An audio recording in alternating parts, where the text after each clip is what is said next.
अभी हम लोग सीखेंगे 1/∞ का मान कितना होता है। जिस तरीके से हम लोग जानते हैं कि 1 में अगर कोई संख्या होती है 10 है तो इसके मान को 0.1, यदि किसी संख्या से किसी संख्या में भाग देते हैं तो उसका मान कुछ प्राप्त होता है। उसी तरीके से 1 में यदि इंफिनिटी हो तो इसका मान कितना होता है। तो सबसे बड़ी बात, गणितीय रूप में इस मान को भी अपरिभाषित रखा गया है, इसकी मान को कोई परिभाषा नहीं है। ठीक है, ये मान पूर्ण रूप से अपरिभाषित है, इस मान को व्याख्या नहीं किया जा सकता। जिस तरीके से 1/0 को अपरिभाषित रखा गया है, डायरेक्टली इसके मान को हम परिभाषित नहीं कर सकते, उसी तरीके से 1/∞ को भी परिभाषित नहीं कर सकते।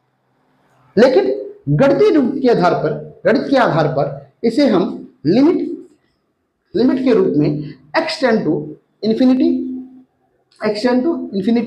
1/x, या तो यहाँ पे इंफिनिटी प्लस लीजिए या तो माइनस लीजिए, दोनों बातें है ना। अगर इतना हम लोग लिखते हैं limit x tend to infinity तो 1/x, और इस मान को हम लोग लिख सकते हैं 0।